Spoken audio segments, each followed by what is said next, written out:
अंतर्राष्ट्रीय हिंदू परिषद के अध्यक्ष प्रवीण तोगड़िया झांसी महानगर के दौरे पर हैं। झांसी प्रवास के दौरान प्रवीण तोगड़िया जनपद के चर्चित समाज सेवी डॉक्टर संदीप सराबगी के कार्यालय पहुंचे, जहां संघर्ष सेवा समिति के सदस्यों के साथ प्रवीण तोगड़िया की विस्तार से वार्ता हुई। प्रवीण तोगड़िया ने संघर्ष सेवा समिति द्वारा किए गए कार्यों की खुलकर सराहना की और उज्जवल भविष्य की शुभकामनाएं दी। संघर्ष सेवा समिति कार्यालय में प्रेस वार्ता के दौरान प्रवीण तोगड़िया ने कहा कि डॉक्टर संदीप द्वारा किए जा रहे सामाजिक कार्य सराहनीय हैं। ऐसा समाज सेवी पूरे देश में नहीं देखा, लेकिन समाज सेवा के साथ धर्म की सेवा का कार्य संघर्ष सेवा समिति अद्वितीय रूप से कर रही है। प्रवीण तोगड़िया ने कहा कि देश में इस तरीके के सनातन संस्कृति के रक्षक खड़े हो जाएं, तो पूरे विश्व में सनातन संस्कृति का परचम लहराएगा। किसी भी देश को उन्नति पर लाने के लिए जितनी आवश्यकता विकास की है, उतनी आवश्यकता राष्ट्रीय निर्माण की भी है। विकास के साथ राष्ट्रीय निर्माण के कार्यों पर भी जोर दिया जाना चाहिए। पिछली सरकारों में सनातन संस्कृति पर कई बार कुठाराघात हुआ, लेकिन वर्तमान में स्थितियों में कुछ सुधार आया है। हमारे युवाओं में धर्म के प्रति जागरूकता बढ़ी है।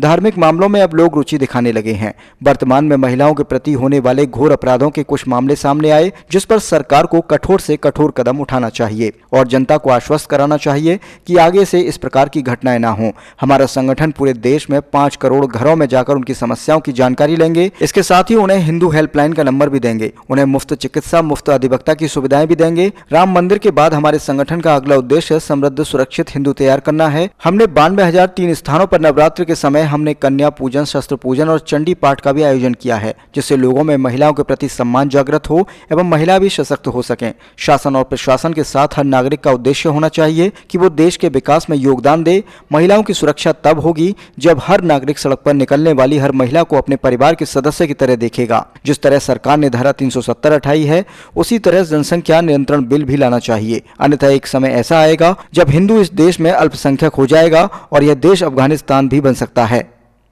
गरीबी मुक्त हिंदू, रोजगार युक्त युवा, सस्ती शिक्षा, शिक्षा के बाद रोजगार, कर्ज मुक्त किसान, यही पोस्ट राम टेम्पल हिंदू अभियान के मुख्य बिंदु है।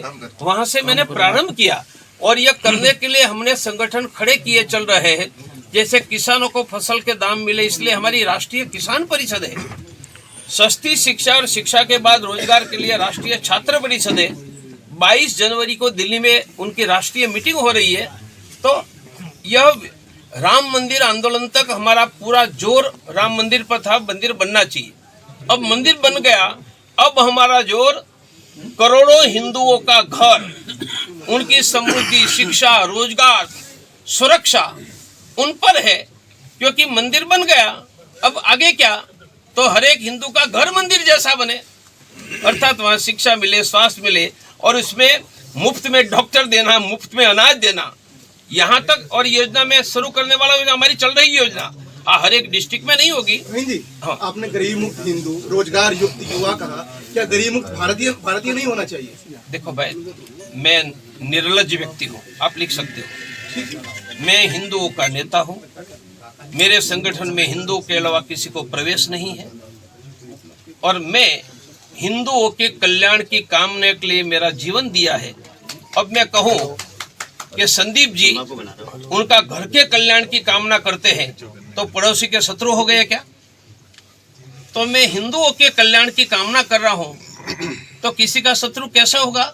और हिंदुओं की कल्याण की कामना का मेरा एकमात्र ऐतिहासिक तर्क है कि जिनके पुरखों ने मुगलों की तलवार के सामने माथा टेक कर हिंदू धर्म छोड़कर भाग नहीं गए, उनके वंशज मेरे दिल के टुकड़े हैं। उनकी सेवा करना यह मैंने व्यक्तिगत किया हुआ मेरा। राम मंदिर बनाने तक हम राम मंदिर बनाने के लिए दिन रात लगते रहे। अब मंदिर बन रहा है, तो राम मंदिर के बाद हिंदुत्व अर्थात हिंदू ही आगे, समृद्ध हिंदू, सम्मान युक्त हिंदू, सुरक्षित हिंदू का लक्ष्य लेकर गरीबी मुक्त हिंदू, रोजगार युक्त युवा, कर्ज मुक्त किसान, सस्ती शिक्षा, शिक्षा के बाद रोजगार, यह लक्ष्य लेकर देश में 5 करोड़ हिंदू परिवारों के घरों में जाकर मिलना, उनकी कुशल पूछना, उनकी सुरक्षा के प्रश्न है तो खड़े रहना, उनकी सेवा करना, परिवार का स्वास्थ्य सुधारना और उनके बच्चे की टैलेंट बढ़ाना, यह काम में हम लगे हैं। और इसी क्रम में मैं आज ललितपुर और झांसी और कल उरई से मैं गोरखपुर तक 31 जनवरी तक पूरे उत्तर प्रदेश में और बाद में हरियाणा महाराष्ट्र में घूमने